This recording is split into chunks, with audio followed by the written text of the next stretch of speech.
The moment she said I was nothing, I already knew she would regret it, but not in the way she expected.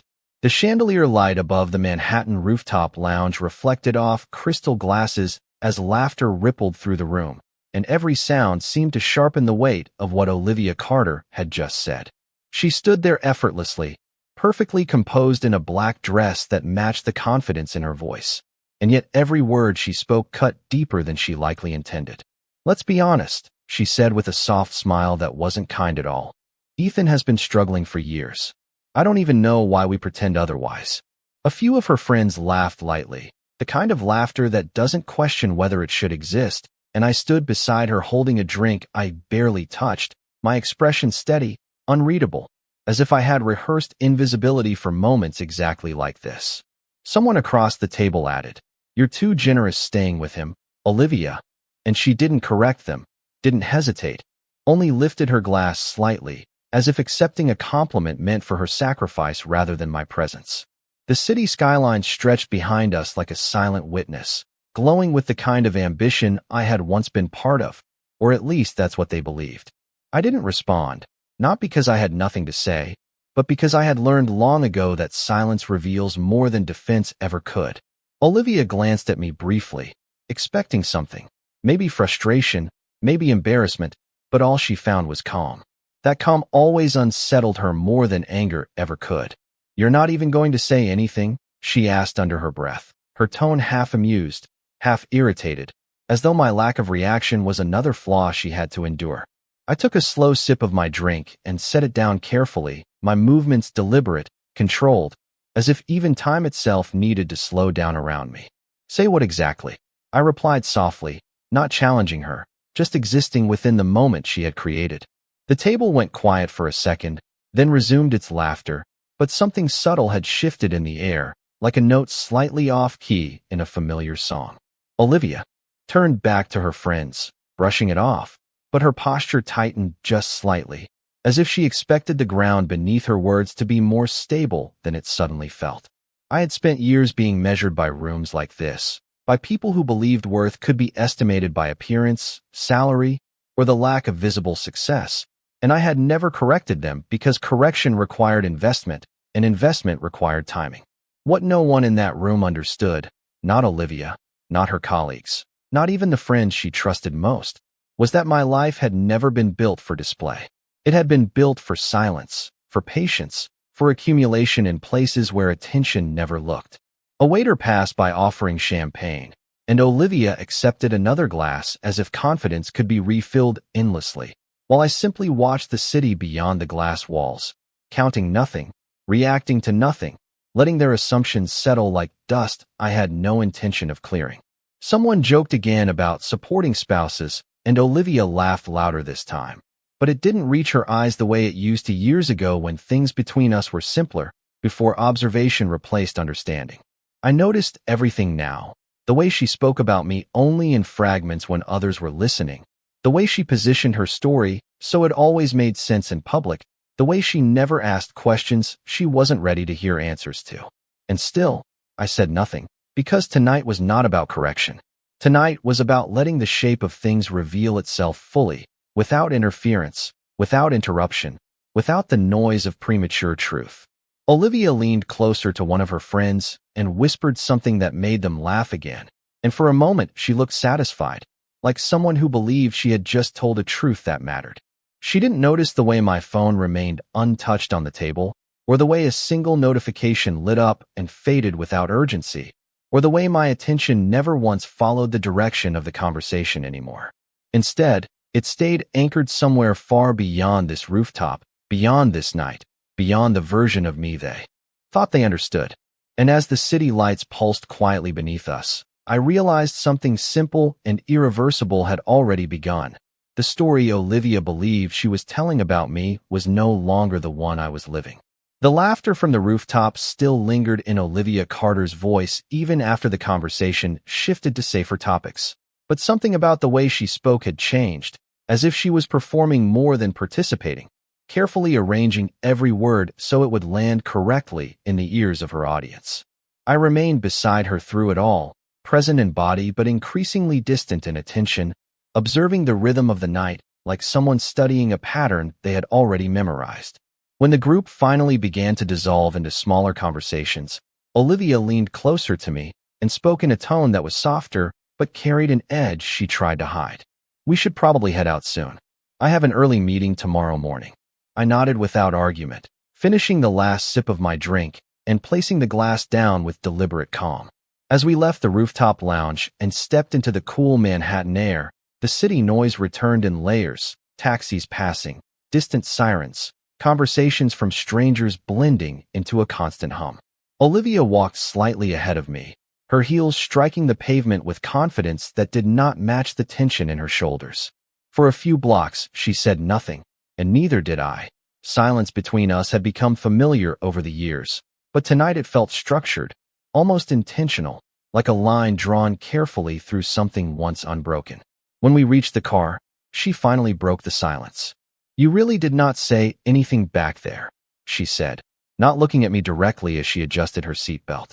I started the engine before responding, my hands steady on the wheel. "There was nothing to correct," I said simply.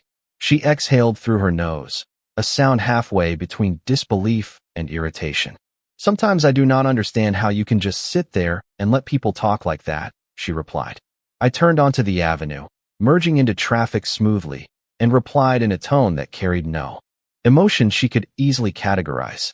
Understanding other people's opinions is not the same as needing to respond to them. She did not answer immediately, instead turning her gaze toward the window where the city lights reflected against her expression in fragmented pieces. When we arrived at our apartment building, a glass tower overlooking the East River, the doorman greeted us with polite familiarity. Olivia offered a brief smile, but it did not reach the ease she usually carried into public spaces. Inside the elevator, the mirrored walls reflected us side by side, and for a brief moment I studied the image without judgment. She looked composed, elegant, and slightly restless, while I appeared unchanged, steady in a way that did not invite curiosity. "Your meeting tomorrow is with the Henderson Group, correct?" I asked casually as the elevator ascended. She glanced at me with mild surprise. "Yes. How do you remember that?" she asked. "You mentioned it last week," I replied. That was not entirely true, but it was close enough to feel unimportant. She nodded slowly, then looked away again, as if trying to decide whether that detail mattered.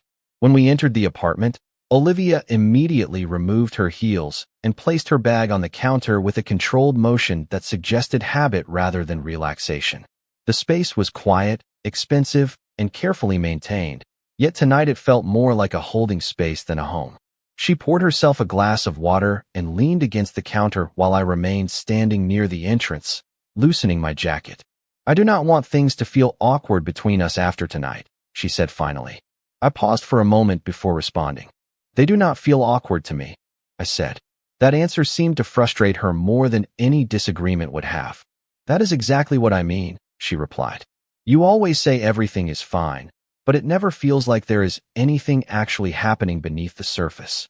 I looked at her then, not with defensiveness, but with a kind of quiet acknowledgement, as if she had just described a part of reality she had only recently begun to notice. "Not everything needs to be visible to. Be real," I said calmly. She studied me for a moment longer, searching for something that never fully revealed itself. Then she shook her head slightly and turned away, setting her glass down harder than necessary. "I just think sometimes you are too detached from everything," she said. I did not respond immediately. Instead, I walked toward the living room and picked up my phone from the table. The screen lit up with a message preview, financial updates from accounts she had never asked about and rarely thought to question. I turned the screen off without opening it and placed the phone back down. Olivia watched me from across the room, her expression tightening subtly. "What was that?" she asked. "Nothing important," I replied. And in that moment, the difference between what she believed was happening and what was actually happening widened just slightly more than before. The night continued quietly after that, but something unspoken had already begun to shift beneath its surface. The following morning arrived in Manhattan with a pale gray light pressing against the glass windows of the apartment, and Olivia Carter was already moving through her routine with the precision of someone who believed structure could control uncertainty.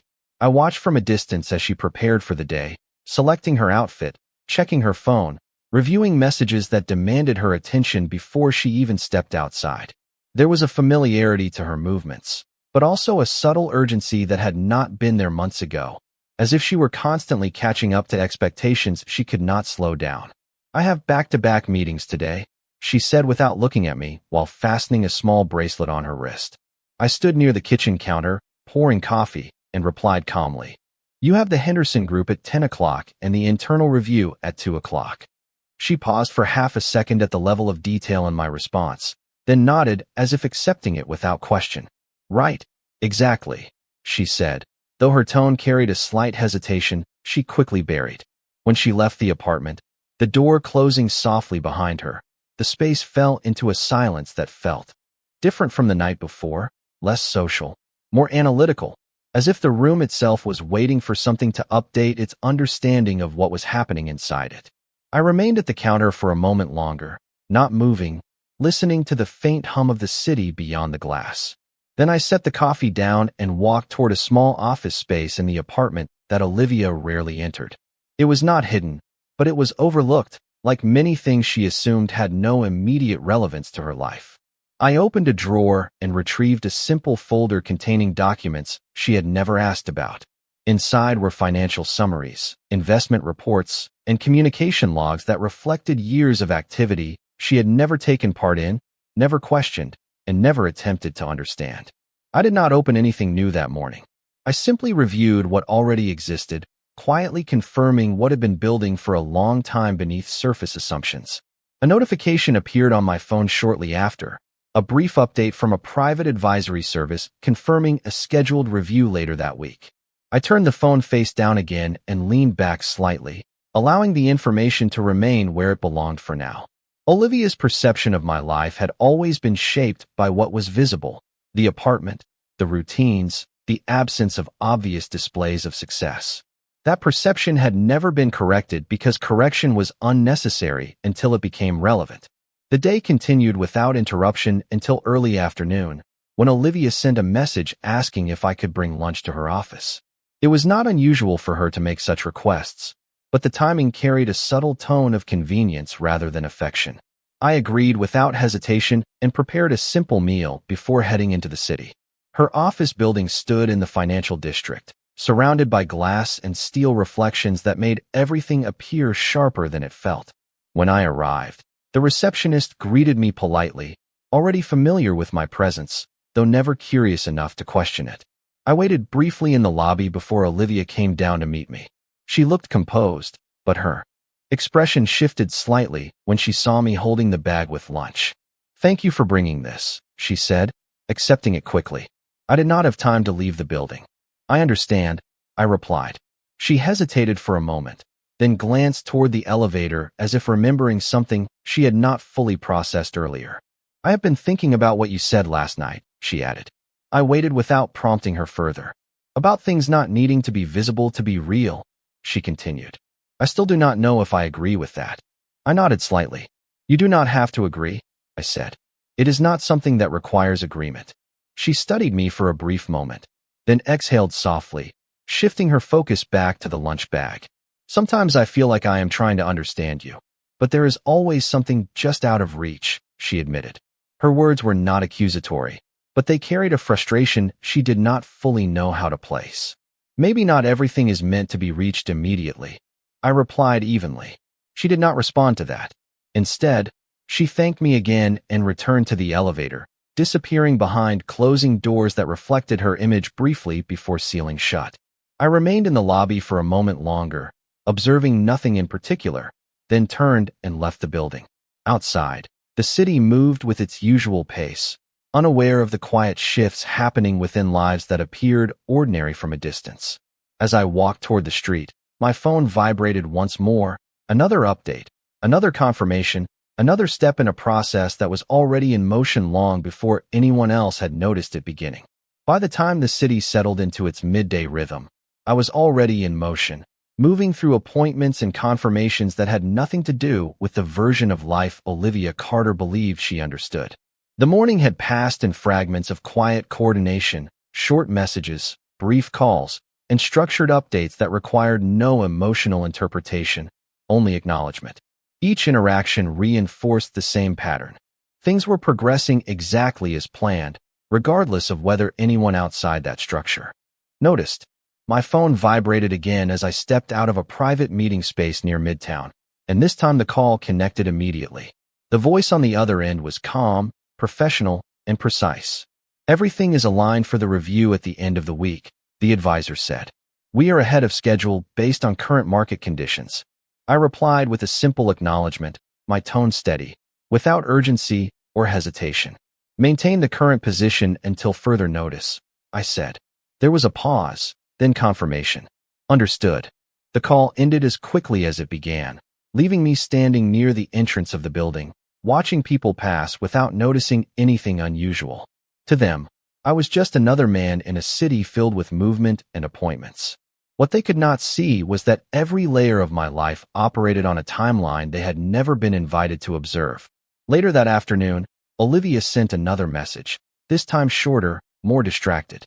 She asked if I could stop by her office again in the evening because she would be staying late. I responded that I would be there. There was no reason to refuse, and no reason to alter what was already unfolding.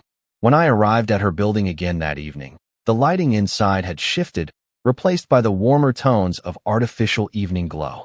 The receptionist greeted me with the same polite familiarity, and I waited briefly before Olivia appeared, walking faster than usual, her expression slightly less controlled than earlier in the day. "You did not have to come twice," she said as she approached me, accepting the small item I had brought without fully looking at it. "It was not an inconvenience," I replied. She studied my face for a moment longer than usual, as if trying to identify something new that she could not yet categorize. "I had a strange call today," she said suddenly, lowering her voice slightly. "From someone I do not recognize." I did not react immediately. I simply waited, allowing her to continue at her own pace. "It was from one of the financial departments connected to the Henderson Review," she added. "They asked questions that did not make sense to me." I nodded once. "What kind of questions?" I asked. She hesitated, then shook her head slightly. "Details about structure, timing, ownership layers. Things I did not expect them to care about." Her tone carried a mixture of confusion and mild irritation, as if the experience had disrupted her expectation of simplicity. I looked at her calmly. "Sometimes clarity requires additional context," I said. She frowned slightly at that, then glanced toward the elevator doors as they opened and closed in the distance. "It just feels like things are becoming more complicated than they should be," she admitted. "Or maybe I am just not being included in parts of it." I considered her words without interruption. Inclusion was never the issue she believed it to be. Understanding was. "Not everything operates at the same surface level," I said quietly. She exhaled and adjusted her posture, returning to the version of herself she presented in professional spaces. "Well, I suppose I will find out soon enough," she said, though the certainty in her voice was thinner than before. As she turned slightly to return to her office floor, her phone vibrated in her hand. She glanced at it quickly, then hesitated, her expression shifting in a way she tried to conceal. "I should take this," she said, already stepping away. I watched her walk toward the elevator, answering the call as the doors closed between us. I did not move immediately. Instead, I stood in the lobby, observing nothing in particular, allowing the moment to settle into its proper place within the sequence of events already in motion. When I finally left the building, the evening air felt cooler, the city lights sharper, and the distance between perception and reality slightly wider than it had been the day before. My phone remained silent for the next several blocks, and in that silence there was no uncertainty, only continuation.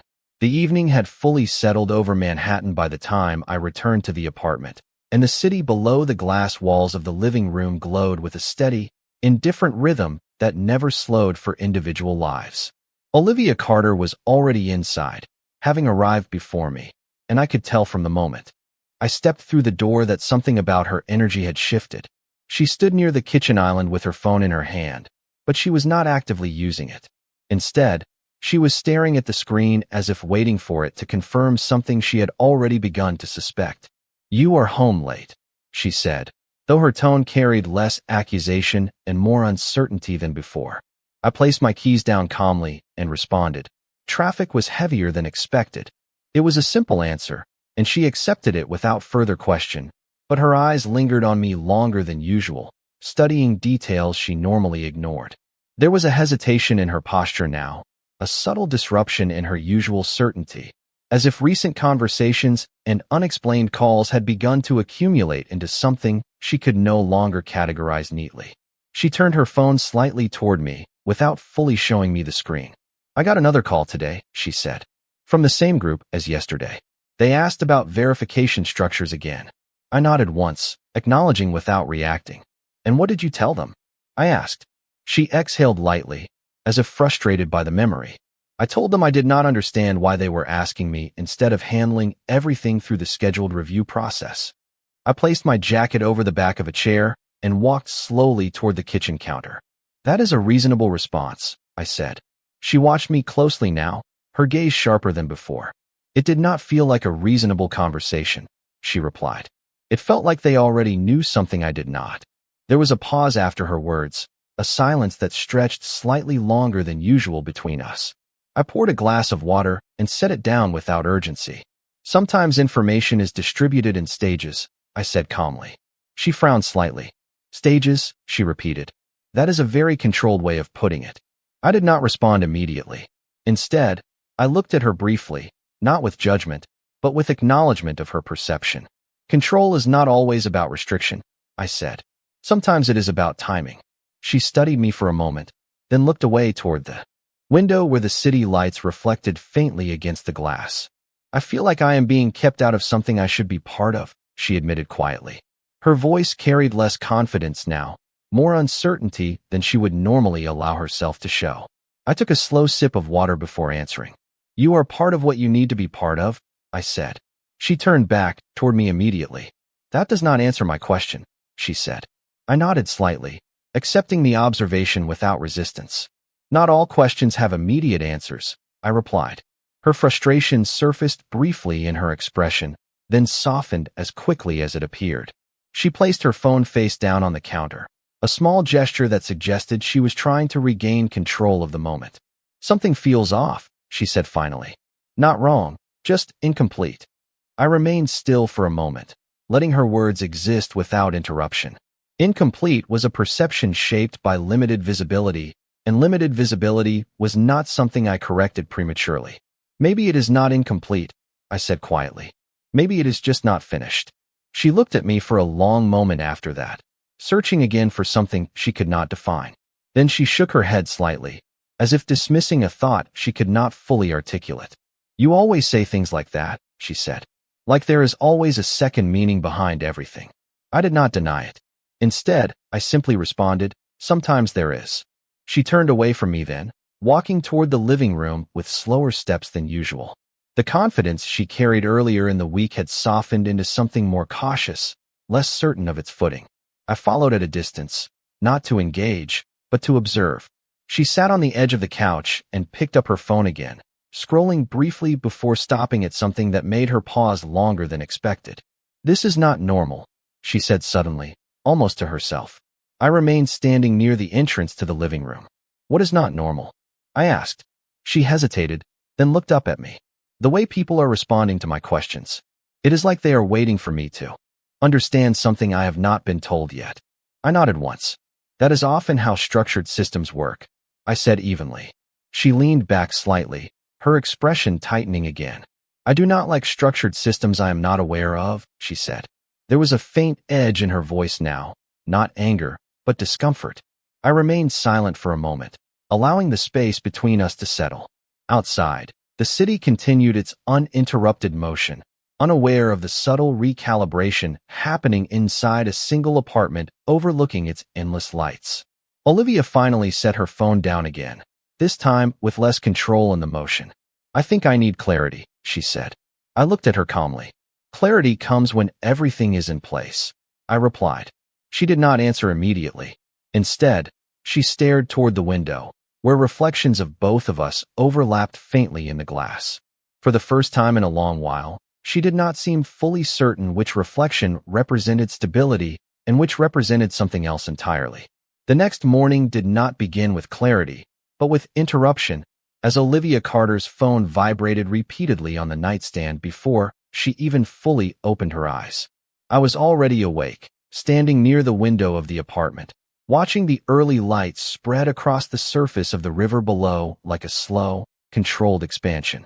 Behind me, Olivia reached for her phone with a sense of urgency that had not been there a week ago. "This is the third call before 8 in the morning," she said, more to herself than to me, sitting up slightly as she tried to focus on the screen. I did not turn around immediately. Instead, I remained facing the window, my voice steady when I finally spoke. "You should answer it if it is persistent." She hesitated, then swiped to accept the call. I could hear fragments of the conversation from where I stood, her tone shifting from sleep to alertness within seconds. Words like verification, structure, and clarification repeated in her responses, though she did not fully understand the context being presented to her. When the call ended, she sat still for a moment, staring at the screen as if expecting it to explain itself further. "They are asking for confirmation again," she said quietly. But this time it sounded more urgent. I turned slightly now, acknowledging her presence without stepping closer. "Urgent does not always mean immediate," I said. She looked up at me with a mixture of frustration and confusion.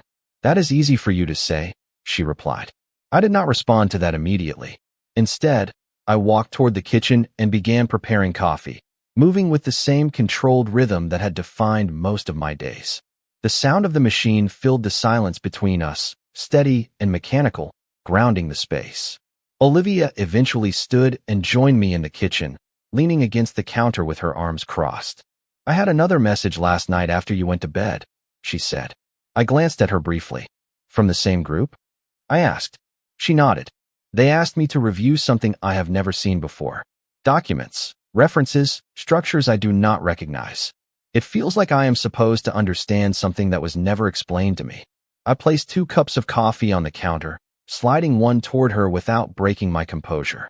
"Sometimes systems evolve beyond the initial explanation," I said calmly. She took the cup, but did not drink immediately.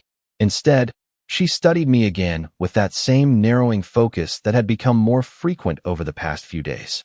"You keep talking about systems," she said, "but this feels personal, not procedural." I took a slow sip of coffee before responding. "Personal and procedural are not always separate," I said. That answer seemed to frustrate her further, but she did not press immediately. Instead, she looked down at her phone again, scrolling through messages that appeared to increase in frequency as the morning progressed. "I do not like not having full visibility," she admitted after a moment, her voice lower than before. I nodded once. "Most people do not," I replied. She exhaled softly, placing the phone down on the counter with more force than necessary.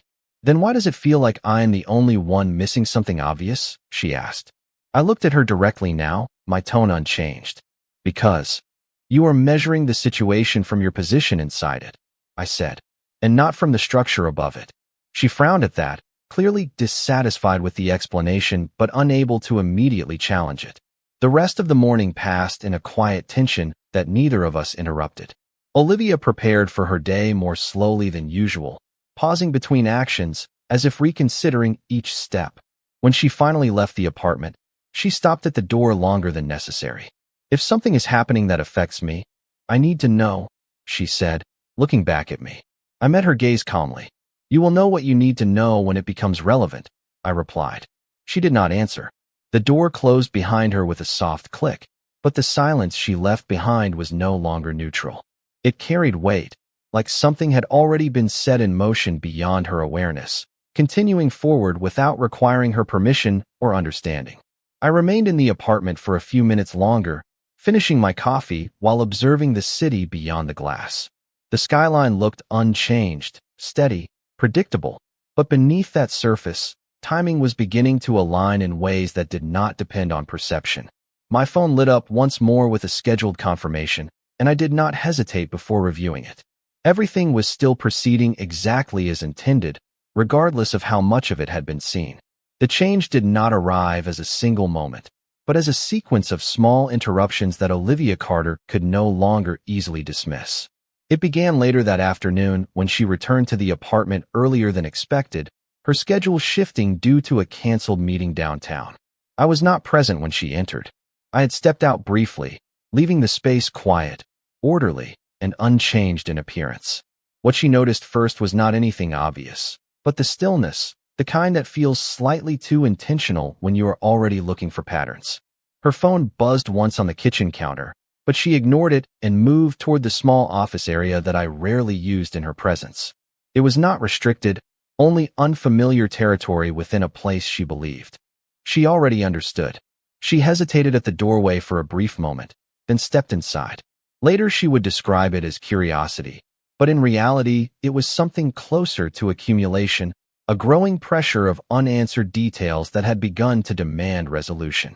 The room itself contained very little that appeared unusual at first glance, only structured simplicity: a desk, a chair, a closed drawer unit, and a single laptop placed neatly in its center.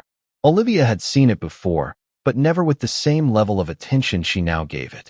She walked closer and noticed, almost subconsciously, that the laptop was not locked. The screen had entered a low power state, but reactivated the moment she moved near it. For a few seconds she stood still, not touching anything, as if waiting for permission that would never come. Then she sat down slowly and opened it. What she saw was not dramatic at first. There were no flashing warnings, no obvious signs of secrecy. Instead, there was structure. Folders organized with precision, documents labeled in ways that reflected systems rather than casual use. Financial summaries, archived reports, and structured data sets filled the screen in a way that felt unfamiliar, not because of what they contained, but because of how deliberately they were arranged. Olivia clicked one folder at random, then another, moving deeper without fully understanding what she was searching for. Each layer revealed more structure, not chaos, and that in itself began to unsettle her. She paused when she reached a file labeled with a date from several months earlier, one she did not recognize in relation to anything she had been told. Inside were references to accounts, structured allocations, and external advisory confirmations that did not match any of the simple financial picture she had always assumed existed. Her breathing slowed slightly as she read, not because she understood everything, but because she understood enough to recognize that what she was seeing did not align with the version of reality she had built. She leaned back in the chair for a moment, staring at the screen without moving, as if distance might reframe the meaning of the information. It did not. Instead, it became clearer the longer she looked. Another folder caught her attention, one labeled with a term she did not immediately connect to anything in her daily understanding.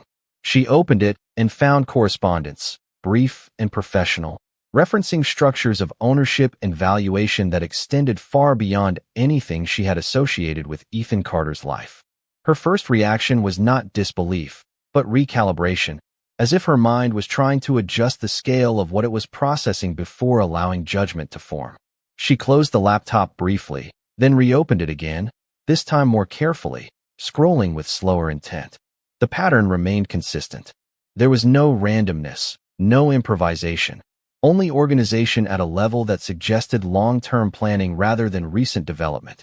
The more she read, the more the assumptions she had carried began to lose their stability. When I returned to the apartment later that evening, I immediately noticed the difference in atmosphere. Olivia was sitting on the edge of the couch in the living room, but she did not look up when I entered. Her phone was in her hand, but unused. The television was off. The silence between us was heavier than usual, not because of tension, but because of absorption. "You were in the office," I said calmly, not as an accusation, but as an observation. She did not respond immediately. Instead, she slowly placed her phone down and finally looked at me. There was no anger in her expression, but there was something else, something less stable. "Why is your financial structure organized like this?" she asked directly. I did not react outwardly. I simply walked toward the kitchen and placed my keys down before answering. "Because it requires precision," I said. She stood up now, her voice steadier but sharper. "This is not normal organization. These are not normal accounts. This is not a normal way to manage anything." I nodded slightly, acknowledging her interpretation without confirming or denying it. "Normal is a matter of perspective," I replied. She took a step closer, holding the laptop now, having brought it out with her. "Do you understand what I saw in here?" she asked. I looked at her calmly. "You saw what was available to see," I said. That answer seemed to land differently than anything before it.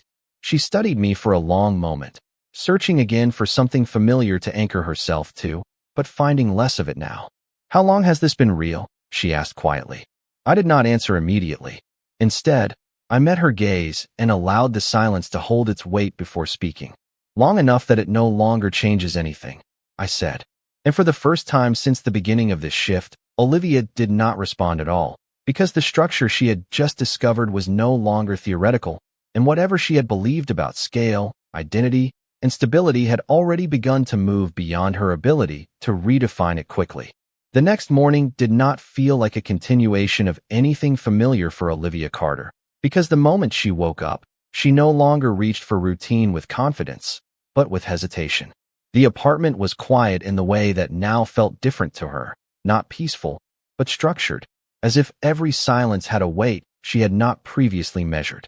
I was already awake, seated near the window as I often was, observing the city in its early motion without urgency or distraction.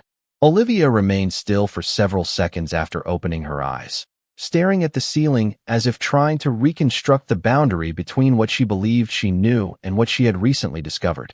"I did not sleep well," she said finally, her voice controlled but less steady than before. I did not turn immediately. "That is understandable," I replied calmly. She sat up slowly, her movements less certain than usual, and reached for her phone, but stopped before unlocking it. "I keep thinking about what I saw," she said. I acknowledged her words with a slight nod, still facing the window. "Information often continues processing after exposure," I said. She exhaled lightly, almost dismissively, but there was no real confidence behind it. When I finally turned toward her, I noticed something subtle had changed in her posture.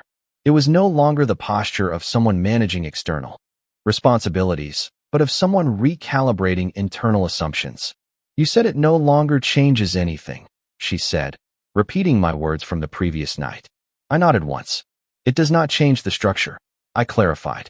She stood and walked toward the kitchen, stopping near the counter without immediately speaking again. "Then what is the structure for?" she asked. I followed at a measured pace, maintaining the same calm tone. "Stability," I said simply. She gave a short, almost disbelieving laugh, but it lacked humor. "Stability," she repeated. "That is what you call this." I placed a glass of water on the counter and looked at her directly. "It is what it is designed to maintain," I said.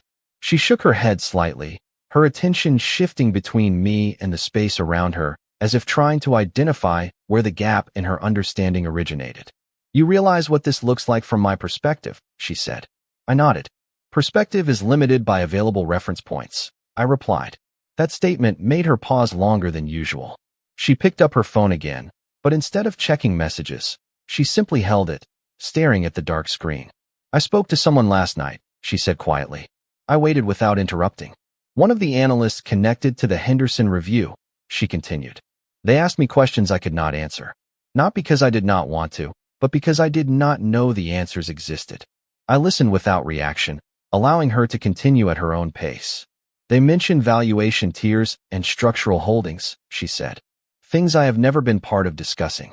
I took a slow breath and responded evenly. "That is because those discussions were never designed to require your input," I said. She looked up immediately, her expression tightening. "Then whose input were they designed for?" she asked. I did not answer immediately. The silence between us stretched, not as tension, but as confirmation of a boundary she was beginning to recognize. Finally, I spoke. "They were designed for execution, not discussion," I said. She stepped back slightly, as if the word execution carried more weight than she was prepared to. "Assign it.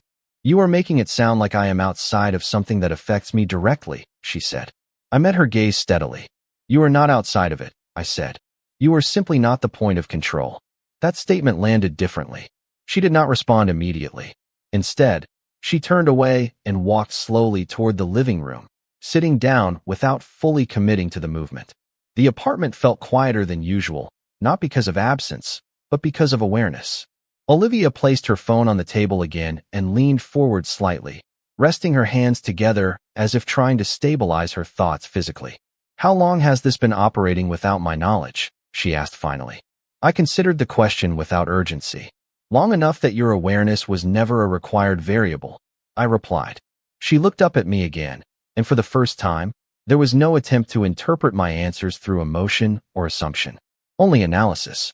"And my role in all of this?" she asked. I remained still. "Your role has not changed," I said. "Your understanding of it has." She absorbed that silently, her eyes shifting toward the window where the city moved below in predictable patterns that suddenly felt less predictable to her. "So everything I thought I was part of," she said slowly, "was already structured without me fully seeing it." I nodded once. "Yes," I said simply. She leaned back slightly, her expression no longer searching, but processing. The weight of realization did not arrive as a single collapse, but as layers peeling away from assumptions she had never questioned before. After a long silence, she finally spoke again, her voice lower. "Then what happens now?" she asked. I looked toward the window briefly before responding. "Now," I said calmly, "you observe what has already been in motion." And for the first time, Olivia did not challenge the answer, because the idea of motion without her initiation had already begun to redefine everything she believed about control, timing, and certainty. The day of the scheduled Henderson review arrived without ceremony, the same way most turning points in structured systems tend to arrive, quietly, and without announcing their weight in advance. Olivia Carter had left the apartment earlier than usual, her movements precise but less confident than they used to be, as if each step now required internal confirmation before execution. I remained behind for a short period, observing the city through the glass as I had done many times before, then eventually followed at a controlled pace, arriving at the Midtown Financial Building shortly after her. Inside, the atmosphere was different from her usual meetings, not because of noise or activity, but because of expectation. There was a sense that decisions had already been made elsewhere, and this room existed only to formalize them. Olivia stood near the conference table when I entered, speaking briefly with representatives she recognized only partially, her attention divided between familiar faces and unfamiliar structure. When she noticed me, her expression tightened slightly, not in surprise, but in recognition that this moment carried more weight than previous encounters. I did not sit immediately. I simply remained near the edge of the room, observing without interrupting. The lead analyst began the session with a calm introduction, outlining procedural confirmations and structural validations, but the language used was different from what Olivia had previously heard. It was more precise, more layered, and less dependent on simplified explanations. As the discussion progressed, references were made to consolidated holdings, long-term valuation architecture, and executive-level oversight that did not match any of her prior assumptions. Olivia listened at first with controlled focus, but gradually her expression shifted as patterns began aligning in ways she had not expected. She glanced at me once during the presentation, but I remained still, offering no reaction that could guide her interpretation. Then came the moment where the structure was no longer abstract. A digital summary appeared on the screen, outlining a comprehensive financial network, and within it, a name she had seen before but never fully contextualized in scale. Ethan Carter, not as an individual component of a household assumption, but as the central controlling entity of the structure she had only recently begun to understand. The room did not react. It did not need to. The information was not being revealed for surprise, but for confirmation. Olivia looked at the screen longer than anyone else, her focus narrowing as the meaning of the data resolved itself beyond interpretation. The analyst continued speaking, but his voice became secondary to the realization forming in her perception. $50 million in consolidated valuation was no longer a number presented as possibility. It was documented, verified, and structurally embedded in systems she had unknowingly been adjacent to for years. Olivia slowly turned her head toward me again, this time without confusion, only recalibration.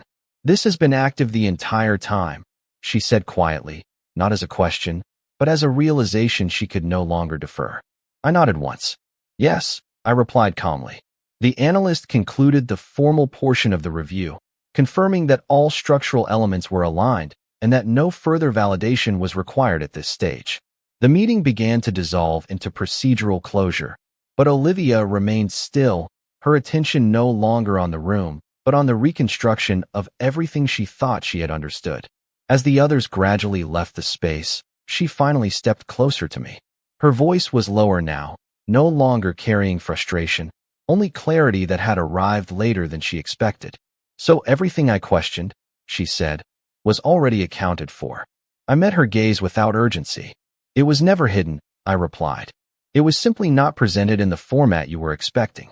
She looked away briefly toward the empty conference table, then back at me. And my assumptions about you, she said carefully, were incomplete. I did not correct her wording. I simply acknowledged it with silence. For a moment, neither of us spoke. The weight of understanding did not require explanation anymore. It only required acceptance of scale. Olivia finally exhaled, a slow release of everything she had been trying to organize internally since the first sign of disruption. I understand now, she said quietly. I nodded. Once. Understanding replaces uncertainty, I said. She gave a slight, almost imperceptible nod in return. There was no resolution announced, no dramatic closure, only the quiet finality of structure becoming visible after long periods of invisibility. As we left the building, the city outside continued its normal rhythm, unchanged and indifferent to what had just been clarified within a single room. Olivia walked beside me without speaking for several blocks, no longer searching for missing pieces, because she finally understood there were none left to find.